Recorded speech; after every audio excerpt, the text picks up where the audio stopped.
order of service today will be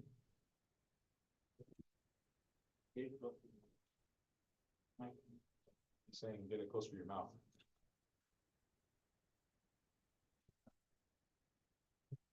all right. The order of service today will be loving kindness,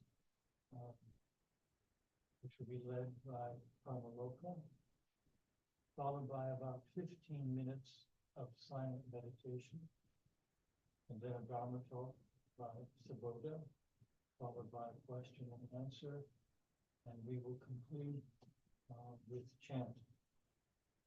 And I ask that you remember Nam, who's a great friend of the temple. He's always here. He's always taking care of the altar. He is recovering from wrist surgery. He's been out several weeks. We don't know how much longer he will. But if during your meditation, you can think good thoughts for his speedy recovery, that would be appreciated. Welcome. Now we are going to practice the loving kindness meditation. We are going to focus on the loving kindness thoughts in the chanting book. Take a moment to relax yourself. Breathe in and breathe out.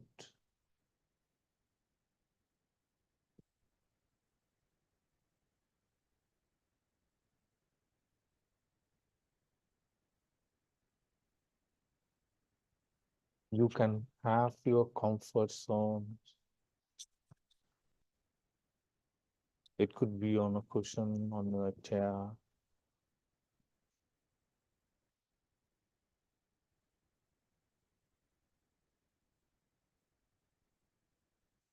Breathe in and breathe out slowly. Let it happen naturally.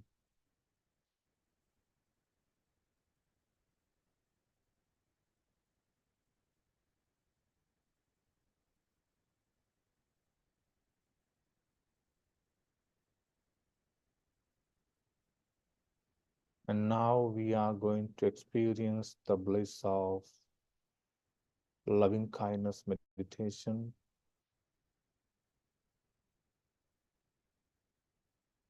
We can spread loving kindness thoughts to the whole universe. First, we can start spreading loving kindness thoughts to yourself.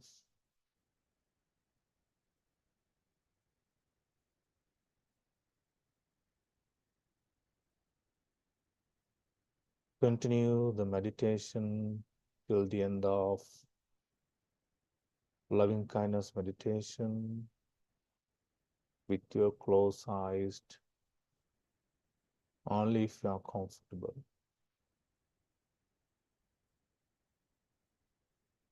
May I be well and happy, peaceful and free from suffering. May no harm come to me. May no difficulties come to me. May no problems come to me. May I always find fulfillment.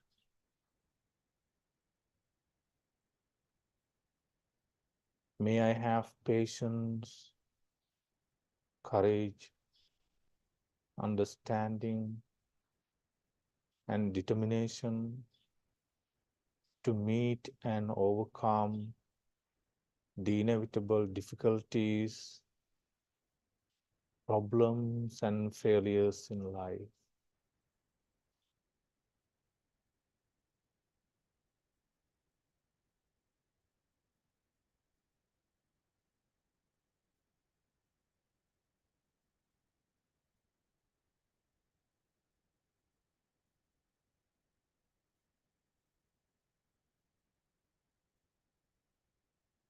May my teachers, all Dharma teachers, parents, brothers and sisters, friends and relatives, enemies, be well and happy, peaceful and free from suffering. May no harm come to them. May no difficulties come to them. May no problems come to them. May they always find fulfillment. May they also have patience, courage, understanding, and determination to meet and overcome the inevitable difficulties, problems, and failures in life.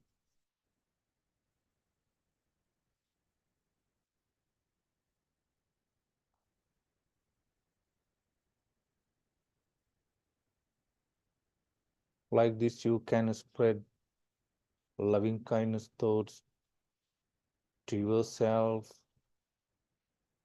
and then to the whole universe.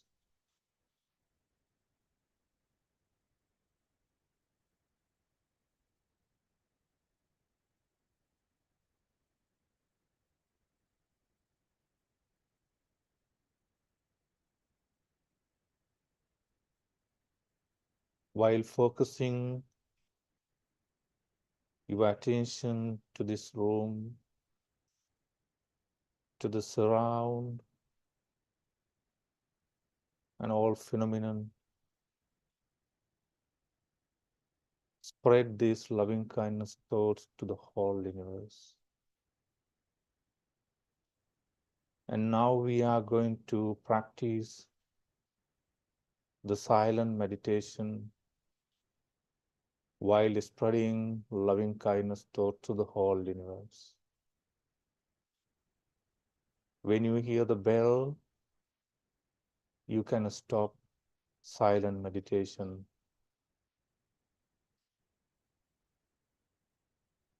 May all beings in the universe be well, happy, and peaceful.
And now Subodha will give his Dharma talk, and it will be followed by question and answers, both from people here, and it's good to see people at the temple. Thank you.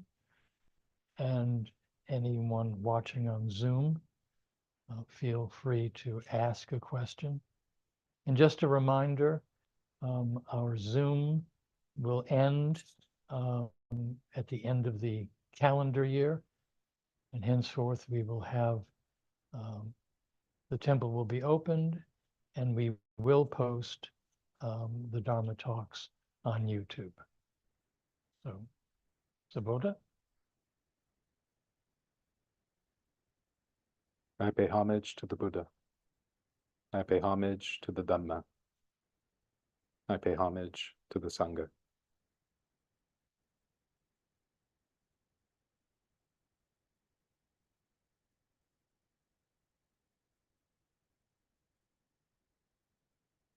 After I gave my talk last month, I got the impression from someone that they believed that in my talk rather, I might have said something that the Buddha thought was an obstacle to the goal was not a genuine obstacle. And I don't know if the person actually meant that, but having that thrown out there seemed pretty serious if I'd actually done that. And so after receiving that information, I thought, like, well, maybe I'll have to give myself a listen to find out. Now, if any of you have done any kind of public speaking in any way, you might already know how deeply uncomfortable it might be to have to listen to your own voice again. So it probably isn't much of a surprise that typically when I give a talk, I tend to not revisit it. I do my best, and then I put it out there into the world, and that's about it. But given what this person had said, or at least implied, I thought, okay, I better listen. So the timing of this was actually quite strange, because it was close to Thanksgiving. In fact, it was the day before Thanksgiving. And so I was doing some last minute shopping and picking up some catered stuff that, my wife and I were gonna have for our very small and wonderful Thanksgiving that we typically enjoy together. So it was as I was on the way to Whole Foods to pick up the cranberry sauce and the stuffing and everything else, listening to my own voice come out of the speakers of the stereo in my car. And so I did listen, and I thought, okay, well, I don't really hear what this person is saying, but I do know what I was trying to do in the talk, which was to not shame people for where they are in the path. For those of you who didn't get a chance to hear my talk last month, it did revolve around Buddhists who are practicing the path, who are in relationships, who have partners. And the tendency for some people, especially when they're studying on their own, to do a lot of reading of the suttas, to read a lot about disenchantment and dispassion, and start to really beat themselves up for being lay people and beat themselves up for having relationships, for being married and so on. And so it wasn't my intention to give any kind of talk where I'm saying, hey, but, sensual desire and gratifying the senses isn't an obstacle to arahantship. If anything, I was saying it's not an obstacle to be a layperson, but in any case, perhaps my tone had been a bit flippant, I don't know, but I thought that I would spend today perhaps talking about desire in general, what it means to abandon sensual desire and sensuality, and to look at the sutta that this one person brought to my attention is like, hey, you're saying this stuff, and in this sutta, the Buddha says that sexuality and sexual intercourse is an obstacle, right? Or, left it at that. So I'm going to look at that today. But I will say something else about this idea of shame as we carry it in the West. this semester, as I was doing my studies, I was doing a lot of research to write on the idea of personhood, or the person in Buddhism, because it's one of those critical terms that Buddhists tend to latch onto and others tend to latch onto, because a lot of Western philosophy has big ideas about what a person is, what a person's rights are, what a person is defined by, and so on. And one of the things that a lot of people, especially in popular Buddhism, once they take away from it, is that there is this no self idea. And so I found myself as a scholar in this interesting position, because on the one hand, I'm not really agreeing with Western philosophy in terms of talking about self and person, but also not really agreeing with the popular misconception in regard to no self, and applying that to the five aggregates and so on. So I was kind of going back and forth with these two different views. But one scholar I came across was someone who was very interested in political philosophy and social justice and a lot of things. And this person had come to somewhat of a negative view of Buddhism, and thought of Buddhism as perhaps not really being a force for good in the world and so on. And looking at this popular view and looking at like, well, I mean, if you can't define a self, then how do you hold anyone morally responsible? How do you avoid moral nihilism and so on? And I thought it was interesting that this person was concerned about Buddhist morality, not in the sense of a Buddhist being able to decide or determine, to use their discernment to know what is right and wrong, but the person was a bit preoccupied with, well, how do you know who to blame? And I thought that was kind of odd, but that's a very Western idea of person and justice and fairness. How do you punish? How do you blame? How do you hold people responsible? And how is that ontologically and metaphysically involved? How is that connected? That's the Western perspective. For Buddhists, and looking at the Buddha and looking at the early canon, you see a very different view. Like, there's this not self strategy that's provided. There's this idea that we should be skillful and know what's right and wrong. And there's also this idea that we are the owners of our actions, related to our actions, aired, as the whole refrain goes. And how are all these related? The Western philosopher wants to know, how are all these related? And the Buddhist view is like, well, they're related when they need to be, and when they don't need to be, they're not, which is for some Western-minded people not very satisfying, but that's the way it goes. Some knowledge and some truths are instrumental. That's how the Buddha views it. In fact, there's another scholar, David Kulopana, who wrote a whole book on ethics in early Buddhism, if anyone has any interest.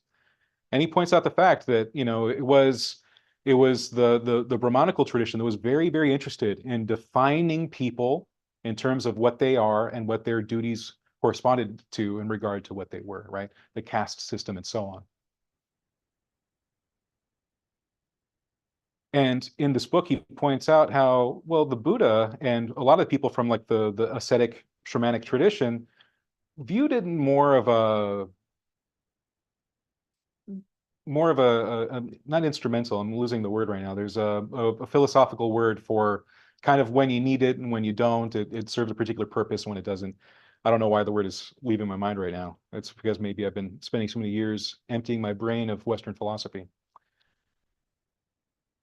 But it wasn't based in how we define people, because the Buddha wasn't concerned with defining people by caste.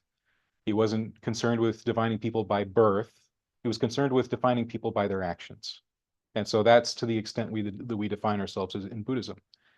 And what he also did was not go around spending a lot of his time bashing people over the head with being wrong-headed and criticizing and blaming them a lot of the time.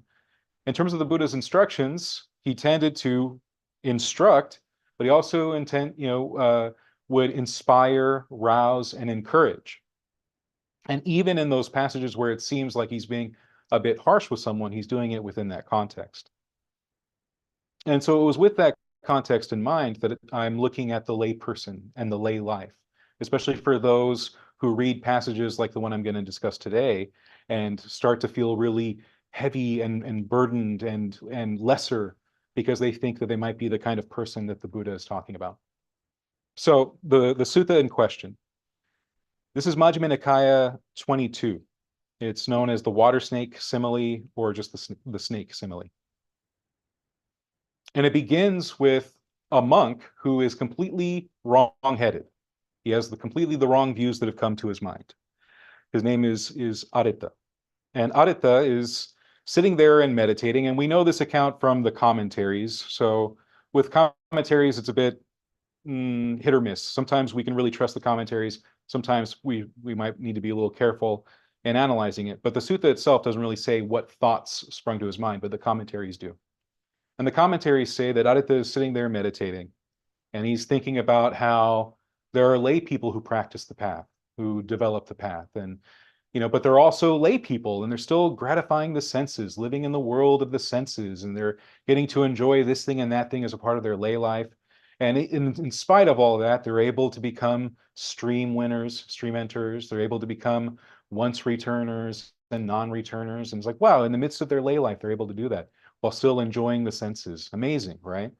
And he starts thinking about monks as well. It's like, well, monks are practicing, and they're practicing well, but they have these simple monk pleasures. They get to eat the food out of their bowl. They might have a comfy blanket to sit on when they're in the forest meditating, and the fabric of their robes might have been donated by someone to give them some nice fabric, and they're just like, they get to enjoy those pleasures as well. So why can't I, as a monk, based off of those things that we know about the path, enjoy the pleasures of sleeping with a woman? Now, the problem with that is that is one of the things that if a monk does, he's considered defeated. There are 4 things, and they correspond pretty closely to the 5 precepts as well. If a monk takes a life, if a monk steals, if a monk engages in sexual intercourse, and if a monk is a liar in terms of his attainments and his knowledge and so on, right? Those are the kind of things that if a monk does, he's absolutely defeated. He's no longer a monk. Even if he continues to wear his robes, he's not a monk. Even if no one finds out that he did these things, he's not a monk. And so it's that kind of thought that he gives rise to, and he goes like, yeah, why not? Maybe I should be able to enjoy all these things I might be able to do, behind closed doors with a woman. And it's while he's sitting around other monks that he goes, the Buddha teaches these things that are obstacles, but I don't think they're genuine obstacles. And the monks turn at Adita and they're like, did he really just say that? And they say, Adita, you can't say that. You have to know that that's not the case. If the Buddha says something is a genuine obstacle, it's an obstacle. It's an obstacle to becoming liberated, free, an arahant. And he's just like, nah, but I kind of really think that, though, that there are these obstacles that he says, they're not real obstacles. And they're like, wow, man, I can't believe it. And so one of them goes off to the Buddha and says, hey, teacher, you won't believe what Adita is saying right now. And the Buddha hears him and he goes, okay, well, bring Adita in front of me. We'll hear it out. And so now the Buddha is asking him himself, like, Adita, what have you been saying to everyone? And Adita says the same thing. It's like, well, you've been teaching these things as obstacles to the goal, but I don't think they're real genuine obstacles. And the Buddha's like, when have I ever taught anything like that? And why would you come to that conclusion based off of what I've taught? Like, essentially, why would you disparage me that way? And why would you paint me to be a liar? Because that would have to be the case. If the Buddha says something is a genuine obstacle to the goal, to becoming an arahant, to becoming fully liberated, and he's either lying or wrong, that doesn't make him a very good teacher, right? And so that's the concern. Adita is essentially telling everyone that, the Buddha doesn't really know what he's talking about, or is wrong on this case, or something like that. And so, and also, Adita in this case is not being a very good monk. In this case, the monk is working on the goal, working on becoming an arahant, working on being fully liberated. As the commentary pointed out, it is perfectly possible for a layperson to practice, and in the course of their practice and development of the path, to become a stream enter, to become a once returner, to become a non-returner. The reason why the commentary doesn't bring up the whole idea of arahantship might be because of 2 different reasons. One is that over time, it's become less and less the case that anyone talks about lay people becoming arahants. But also because even the examples we have in the suttas tend to paint a picture of someone soon after becoming an arahant, becoming a monk. Like they either become a monk or they die. That's pretty much what happens. So we can come to that conclusion that if any one of us as a layperson is becoming an arahant, we're likely to take on the robes in some way, become an ascetic in some way, or disappear. in some way. But monks, even though that can be the case, in fact, when the Buddha talks about his path as being noble and good, he points out that that's the thing that happens, that monks that practice the path as his students gain noble attainments. They become arahants. They become once returners, that were rather non-returners and once returners and stream winners. But the other attainments are not the goal for them. Monks ordain, at least during the time of the Buddha, to get the big prize. They're not ordaining and taking on the precepts, all 227 rules. They're not living the lives they live as monks just to become stream winners, just to become once returners, and so on. They're practicing for arahantship, which is why they practice the way they practice. So for Aditya to be having these thoughts, to have his mind lean in that way, to start thinking that, these things that defeat monks really don't defeat them. That is something that is quite disparaging to the Buddha and quite damaging to his own path. The Buddha himself tells Aditya that, like, what you're doing is very demeritorious. What you're doing for your practice is not good. You're not going to develop in this way. And so the Buddha uses a term for Aditya. He calls him a worthless man. And so I think that as Westerners, we can read something like that and hear the Buddha being pretty harsh with a student of his, calling him worthless.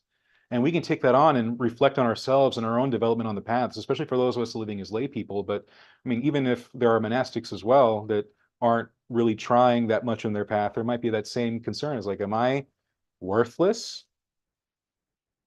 I can see that being the case, even when I was very young and I was studying on my own. I was the kind of person that I was talking about last month, where I tended to study on my own. I was kind of nervous about finding community and going and practicing in temples.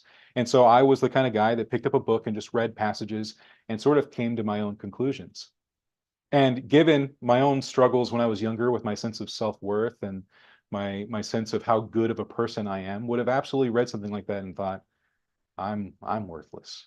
I'm no good. I gotta, and I would probably have beat myself over the head thinking like what I'm doing is no good. What I'm saying is no good, and so on. Now, the thing is Aditya, in either this encounter with the Buddha or in a similar encounter later on, ends up being suspended for continuing to say these things, to continue to disparage his teacher, to continue to not develop the path, to continue to say these things and practice in a way that isn't befitting of a monk. And so he's suspended, meaning that, like, he can come back if he corrects himself, corrects his views, apologizes, makes amends, because that's also part of the monk's path. But he's the first monk, according to the commentaries, that is suspended. And it's also according to the commentaries that he doesn't actually seek to reconcile himself with the Sangha in any way, ends up disrobing. So what the Buddha said about Aditya's thoughts contributing to his own demerit kind of works out. He ends up not being a monk. He ends up not really practicing. And what his story is after that, I haven't really seen. It might not be that there's much said beyond that.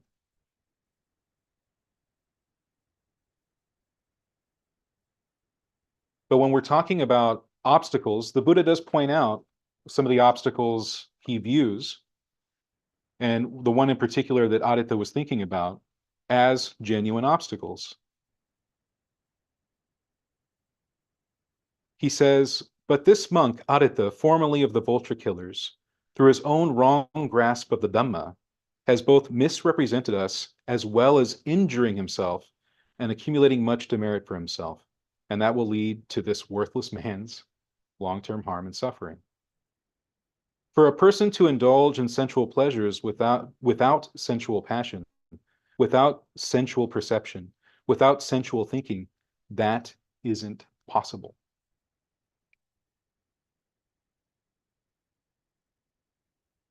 Now, the commentaries say that when the Buddha talks about these sensual pleasures, he means precisely sexual intercourse.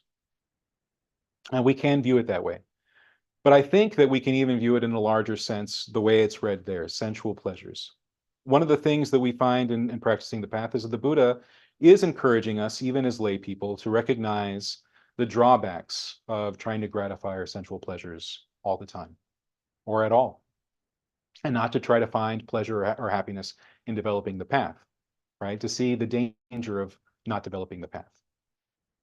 And so it means that the things that we do to gratify our senses as a run-of-the-mill kind of a person is very much the thing that we can't do without having sensual passion, without having sensual perception, without having sensual thinking. Which is why when last month I cheekily made that comment that like, oh, here's this guy who's worrying that he's having thoughts of lust while he's sleeping with his wife, and I thought, well, I would hope so.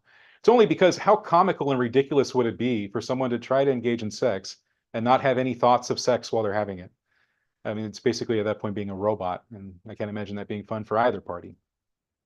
But it in no way means that it's an encouragement to lay people to engage in those things. It's not the Buddhist perspective to shame lay people for that either. In fact, there's another example where the Buddha talks precisely about what the layperson's protocol is.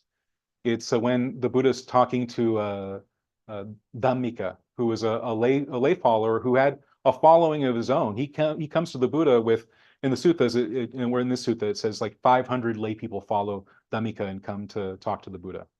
And so was it 500 people? Maybe, but 500 tends to be the sutta's way of saying a lot of people, right? So a lot of people come with Dhammika, and Dhammika asks, what's the protocol for the monks and the lay people? Lay it out for us, please. And so the Buddha does exactly that. He lays out the protocol for monks. He says monks have this duty of going out into the world, getting their alms, thinking the right thoughts as they're getting their alms, going back to the monastery, finding a nice secluded place to practice and do their abiding for the day. And as they're doing their abiding, they're trying to make sure that their mind doesn't reach out to the world. They've secluded the body. They want to make sure that they continue to seclude the mind. So their mind is not reaching out to the world as they practice. And then for lay people, he says a lot of the stuff that we're familiar with. He lays out the 5 precepts. But he does say, for the 3rd precept, he says to avoid uncelibate behavior as if it were hot embers, right? So he does say, try to be celibate. But then in the same breath, he says, but if you can't, at least don't practice sexual misconduct, right? And he lays it out like that. And then he continues to talk about the uposatha, following the 8 precepts. And so what that means for a lay person is that you're very much trying to develop in the path. You're being encouraged to develop in the path, encouraged to hold yourself to the same standards that monks hold themselves to. But then in this talk to Dhammika, the Buddha also points out that, well, for lay people, it'd be really hard to do all of the practices that a monk does, because you live in the world and you have responsibilities, you have relationships, you have these people you care for. There's another example where he's talking to another layperson, and he talks about the relational world that the layperson lives in. The layperson has a relationship with their parents, has a relationship with their spouse and children, has a relationship with their friends and teachers, has a relationship with ascetics they might meet along the path, has a relationship with their coworkers and employees. And living in that world, living in the senses, living with those responsibilities, they practice to the best of their ability. They're encouraged to practice to the best of their ability. But, in this case of celibacy, if they can't, and that's all the Buddha says on it, if you can't, then avoid sexual misconduct, right? That's the way the Buddha talks about it. But a monk is held to a higher standard. A monk is expected to be celibate. And if a monk breaks that, they're defeated. And so it is a monk that the Buddha is talking to here in the snake simile. And so it's once he's addressed Aditya and fully let him know his wrongs, that Aditya hangs his head in shame. And we don't know what happens to Aditya in the course of this particular discourse, but we know that in the commentaries, he eventually ends up disrobing. But in this sutta, then the Buddha turns to the monks that are there who have witnessed this conversation and talks about 2 important similes. And I think there's a really important reason that they show up together in this particular sutta. The one is the simile of the snake. The Buddha talks about someone who needs, for whatever reason, to capture a snake. And he says that, if someone really doesn't think about it very much, they don't know the right way to grasp a snake, they might reach for the coils, they might reach for the tail.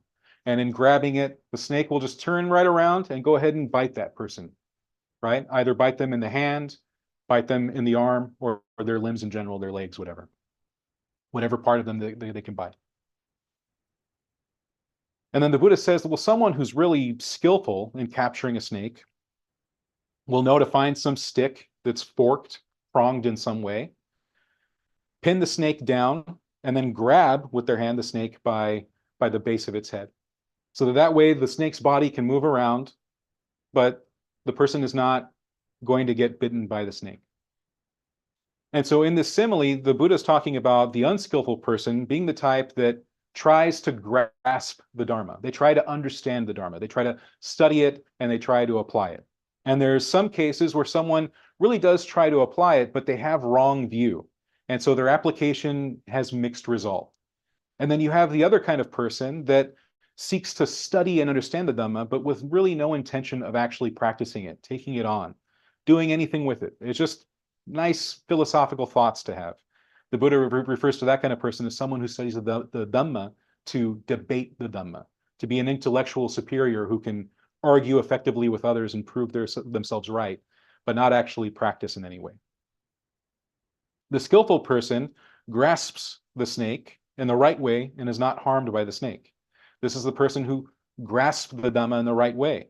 They grasp it for the sake of practice, and they do so with right view. The understanding that they're developing the Eightfold Path, that they understand the duties within the Four Noble Truths, that they know what it is that they're doing. They recognize that it is a path of action, a path of developing skill. That's the person who's grasped the snake effectively. And it's right after that that he gives the simile that I'm sure almost all of us in here are familiar with, which is the simile of the raft. The idea that someone's traveling around, they come to a body of water, they realize that the shore that they're on isn't very safe, it's very precarious. It'll be much safer to go to the further shore. And they recognize that there's no bridge to get to the further shore, there's no ferry boat to take them across. They're going to have to build themselves a raft. And so they build a raft, and they make it out of sticks and twigs, vines, whatever, they get themselves across. And it's once they're on the other side, they think that, well, you know, this raft has been real helpful, real handy. Maybe I might need it again. Maybe I'll need it forever. I should throw this thing on my back and carry onward, right? And the Buddha's saying, no, like the skillful person will recognize they used the raft, it served its purpose. Now it's time to put the raft down. And so the fact that these two similes exist together in the same sutta shows something very important in terms of practicing the Dhamma. Because if we only had one of these similes, we would think that the path is only about grasping. And if we only had the one simile, the one that we are almost all of us familiar with, we would think the path is only about letting go. And this is so prevalent a thought that I end up seeing it all the time. I sometimes find myself on Instagram and Facebook. A lot of the time it's to post Dhamma talks or share various things, the ongoings at IBMC. But that means I follow a lot of other Buddhists and a lot of other people interested in Buddhism, and they find various things they like to share, and they share them. And so I saw this one thing recently where it was a Buddhist teacher saying that the whole path is about letting go. There's nothing but letting go in the path. And, out of context, who knows if that's the only thing that teacher meant. But if that is an accurate soundbite, then that person has only been listening to one of the similes, that the path is about letting go. But even within the simile of the raft, it's not about letting go while you're still on the closest shore. It's not about letting go while you're still in the middle of the water. It's about letting go once you've made it to the further shore. But then it also ignores this other part, that there are things that we grasp. So to bring it back to desire, in terms of the Buddha's teachings, sensual desire is always an obstacle. It's one of the things that we try to overcome. Craving and clinging. One of the defining marks of craving is sensual desire, right? We crave after sensuality. We crave after becoming. We crave after non-becoming. So of course, that is an obstacle. But we can't beat ourselves up for being where we are on the path, because I don't think that's what the Buddha meant when talking to lay people either, right? an important lesson that I've heard from my own teacher many times is the idea that none of us come to the path perfectly. We don't come to the path as arahants already. We come with whatever it is that we've got in us. We come to this path because we're trying to develop, we're trying to become more skillful, we're trying to become better, we're trying to find a lasting happiness. And what that means is that in developing it, we need to be honest with ourselves. We can't pretend to be arahants, and by pretending to be arahants, become one. It's not the way it works. So we recognize where we are, we encourage ourselves to be better, but we don't shame each other for being where we are. Like that Western philosopher I was talking about earlier, trying to find who's responsible and who to blame. We're not looking to blame anybody. We take responsibility for ourselves. We recognize that we exist relationally with each other, and so we try to do good to others, and others may do good to us as well, right? Assuming that we are in a good community of like-minded people.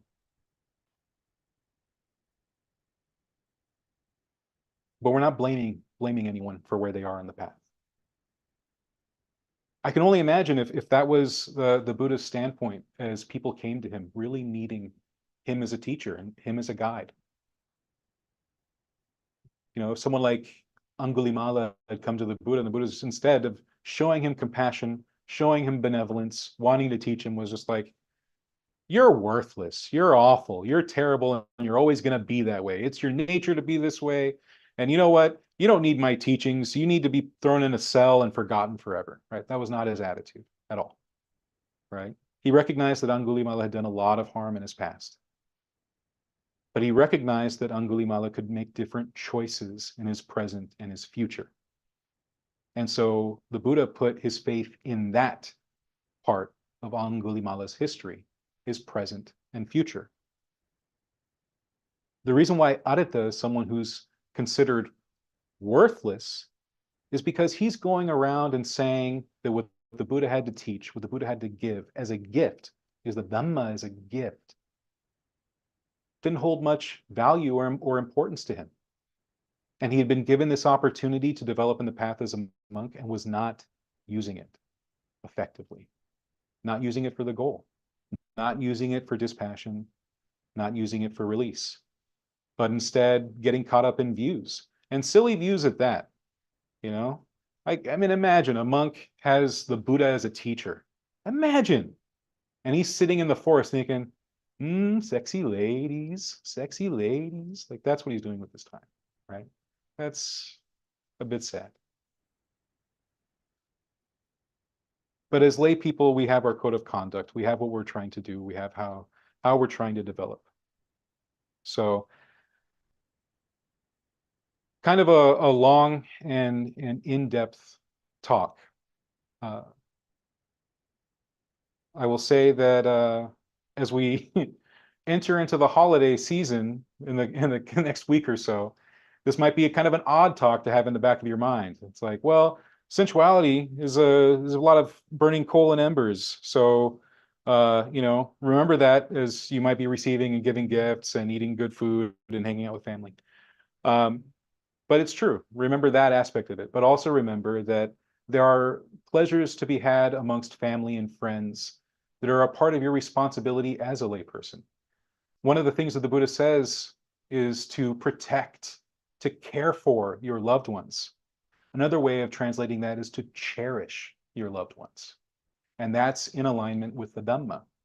So this holiday season, perhaps don't dwell so much on possessions, dwell on various views that you can build yourself up around, your sense of self around. But cherishing what's in alignment with the Dhamma, cherishing your friends and family, perfectly in alignment with the Dhamma, perfectly in alignment with the feeling of the season. So with that, I will end my talk. Thank you. Thank you, Subodha. Are there any questions? Yes. In regards to the season and really the enjoyments of the season,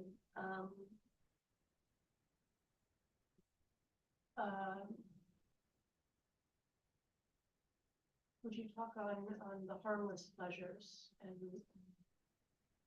the developing of those?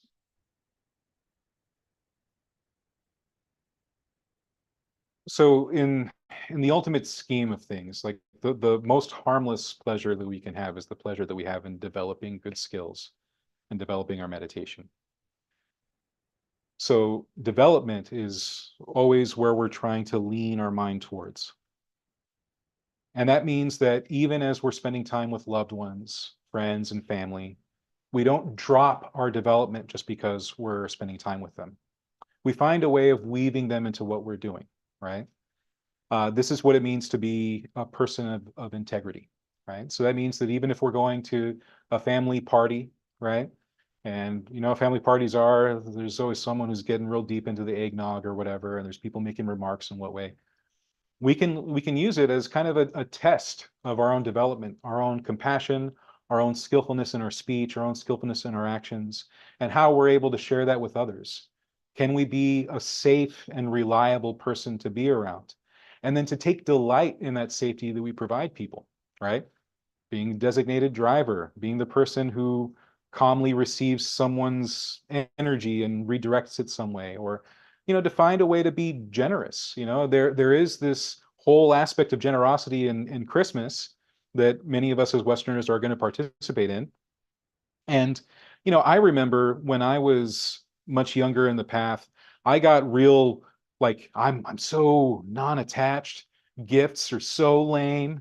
And like I would not only be very flippant and dismissive of giving gifts to others, but I even had that attitude receiving gifts, just like, yeah, thanks. I'm beyond this though, and I'd throw it over my shoulder, right?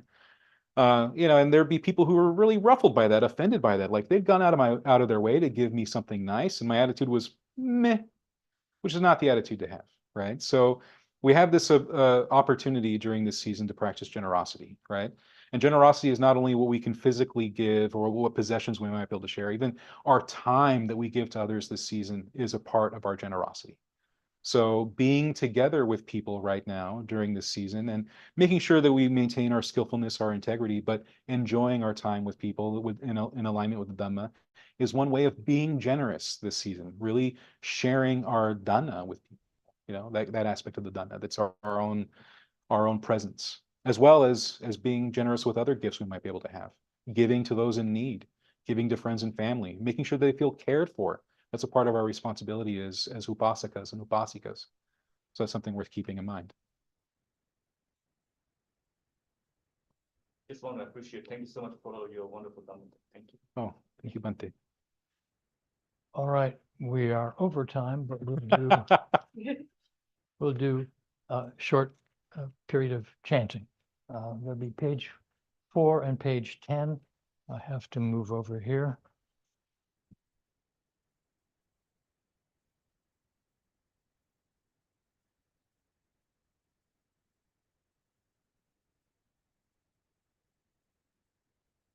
Namo tassa bhagavato arahato samma sambuddhassa.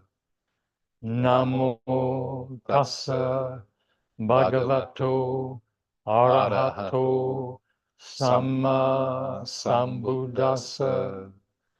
Namo tassa bhagavato arahato samma sambuddhassa. Buddham saranam gacchami. Dhammam saranam gacchami. Sangham saranam gacchami. Sentient beings are numberless. I vow to save them all. Deluding passions are inexhaustible. I vow to end them all. Dharma gates are limitless. I vow to study them all. Buddha's way is supreme. I vow to attain it. May suffering ones be suffering free, and the fear-struck fearless be. May the grieving shed all grief, and the sick find health relief. When ye do konga do foka punga te yadang do jonga sangye yagong thy father. When ye do konga do foka punga te yadang do jonga sangye yagong thy father. When ye do konga do foka punga te yadang do jonga sangye yagong thy father. Om Mani Padme Hum.